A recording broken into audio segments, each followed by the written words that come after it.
അവരെ നല്ല കണ്ണും നല്ല കൽബും നല്ല കാതും കെടുത്തിക്കളഞ്ഞു. കോമഡികൾ കാണിച്ചിട്ട്, ലേറ്റസ്റ്റ് സിനിമകളും നാടകങ്ങളും കാണിച്ചിട്ട് പറഞ്ഞു കൊടുത്തുവെച്ചിട്ട്.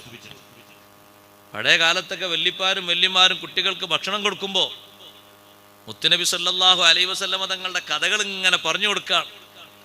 മോനെ, കുട്ടിക്കാലത്ത് മുത്തുനബി തങ്ങളെ കാണാതായ ഒരു കഥ.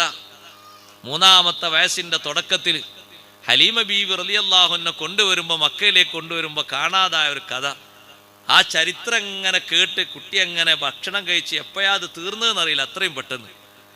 ആ ചരിത്രം ഇങ്ങനെ പറഞ്ഞ് ഏകദേശം കുട്ടിയെ കാണാതായ അന്വേഷണം ഇങ്ങനെ നടന്നുകൊണ്ടിരിക്കുമ്പോൾ അബ്ദുൽ മുത്തലിബിന്റെ മുന്നിൽ ആ വാർത്ത എത്തി.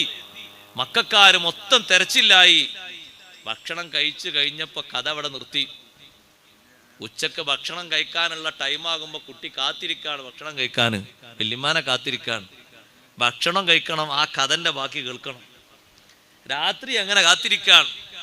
3 നേരവും ഒരു ചരിത്രം, വിശാലമായ ചരിത്രം, ഇല്ലാത്തതൊന്നും കടത്തിക്കൂട്ടുന്നില്ല, ഉള്ളത് വസ്തുനിഷ്ഠമായിട്ട് അങ്ങനെ പറഞ്ഞു കൊടുക്കുമ്പോൾ ആ മനസ്സ് ആ ചരിത്രം കേട്ട് ദാഹിച്ചിട്ട് എത്ര സന്തോഷത്തോടെ.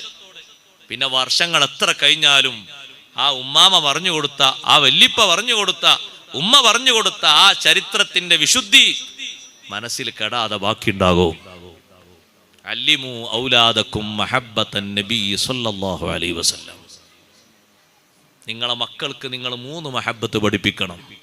അതിലൊന്ന് മഹബ്ബത്തുർ റസൂൽ സല്ലല്ലാഹു അലൈഹി വസല്ലം, മറ്റൊന്ന് മഹബ്ബത്തു ആലി ബൈത്തിൻ നബി സല്ലല്ലാഹു അലൈഹി വസല്ലം, മൂന്നാമത്തെ ഒന്ന് മഹബ്ബത്തുൽ ഖുർആൻ, ഖുർആനിനോടുള്ള മഹബ്ബത്ത്. അത് 3ഉം പഠിപ്പിക്കണം മക്കൾക്ക്.